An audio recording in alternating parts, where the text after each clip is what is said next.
We've all had our time when our innocent minds have learned about the dark side of the world. Some of us got flashed by Sonic comic on the internet, and some of us were jumping on a bed with some random person inside a kid's chat games without knowing what it meant. I, however, didn't get the internet's kind way. I got the more older way, so to speak. A more traditional way that has been portrayed in teen movies and adult cartoons many times. My parents moved to a single family home when I was young, and the house had 3 floors: upstairs, downstairs, and the basement. Most of the time I only used the main living areas upstairs and downstairs while playing with my sister, or I went outside to play with my Sleigh's horse figures with our friends. The basement didn't have a play areas. The only interesting thing there was honestly a sauna and a few darker rooms that I have no idea what they had in them. So I didn't spend a lot of time in there, and neither did my sister. In this house we had 2 rooms where we mainly stored stuff like ice skates, Christmas decoration, and an old aquarium. Those rooms were indoor porch on the first floor and the storage room in the basement. I remember that I needed to find an item as an 8 to 9 years old kid, and I don't remember what I was looking for originally, but it was important enough that I went to look for it around the house. I first looked around the indoor porch because there was less storage area, so if my mystery item was not in that room, I would quickly know. And after a while, I learned that my item was not there. So I cleaned after myself and went to the basement. Now this storage room was not too huge either, but there sure was a lot more stuff in it. And this mystery hatch on the wall that had just darkness behind it. I learned in my older years that behind this hatch was an oil canister used to heat the house in the winter. I've seen the canister. It was moved one time and it was huge.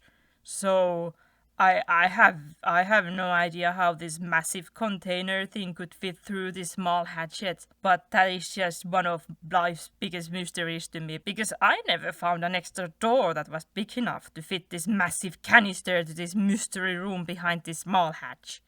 In the storage room, there was a wall full of boxes on one side, a wall-sized shelf full of more boxes and seasonal stuff, and a smaller shelf on the third wall with random, much smaller stuff. I started going over the boxes on the box wall as those were easy to peek into to see what was in them, and I did have some kind of hunch on what items could be with my item that I was trying to find. After I went through the boxes and was not lucky in my search, I moved to the full wall shelf and started to go over it. I started from the left side and finished on the right end of the shelf. As I was going over the boxes, I did find some other items I had been looking for but did not need anymore. And slowly I got to the right side of the shelf. I moved a few boxes to the ground and looked into them to find nothing, but behind all this junk was an older looking cardboard box. I tried to move it, but surprisingly it was much heavier than I expected this room to have, as everything else has been lightweighted, so I could only slide it more towards me. It had its lids closed, so I opened them, and inside this box I found a lot of old comics. Now, I was a much bigger comic fan back in the day, but I still like to read them sometimes. On top of all of these comics, there was a Spider-Man comic, and I took it and went through it excitedly. I really liked Spider-Man back in the day, as that was one of the superheroes that I kept seeing on TV alongside Batman, and finding a Spider-Man comic felt like a jackpot. After I finished the comic, I looked back to the box to see if there were more superhero comics to read. There were no more superhero comics to read. There was other kind of comics in there. I took one, opened it, and looked at what it had in it. I am glad that those kind of comics looked ugly back in the day, because the art style was not pleasing to my child's eyes in this adult comic. And I didn't read it. Actually, I just skimmed over the pages. The cover of this comic did not get that huge interest in me as much as the Spider-Man did, because the cover most likely had naked cartoon people doing some wrestling.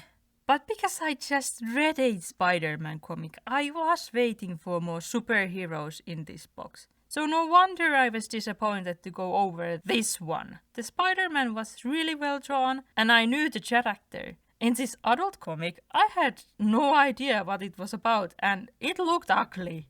I put the first comic down and took another comic, and the same ugly art style continued in there.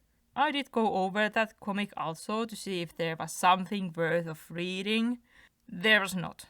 After a while, I just put the comics in the box and pushed it back to the wall on the shelf, and continued my search for that item I was actually trying to look for.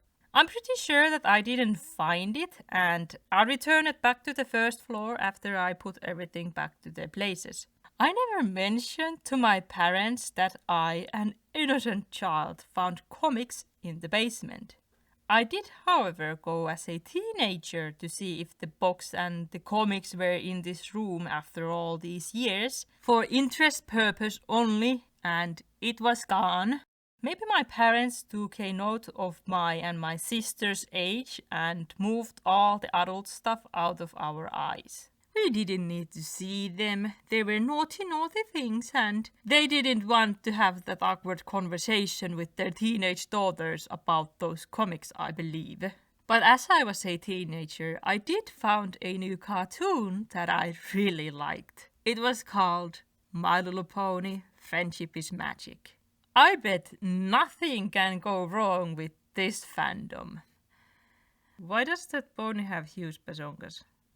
Thank you all for watching this video. Now I will be honest, this is actually the first part of losing my innocence, and I gave a little spoilers as to what I will be talking about in the next part, because there sure was an impact. Not just pony impact, but other things happens too. However, I wanna know, is finding comics a dead thing now? I think I'm one of the last generations who could find those comics in basements. I believe kids these days just find everything on the internet. Hope you liked this video and how I saw corn for the first time. I will see you all in the next video. Bye bye.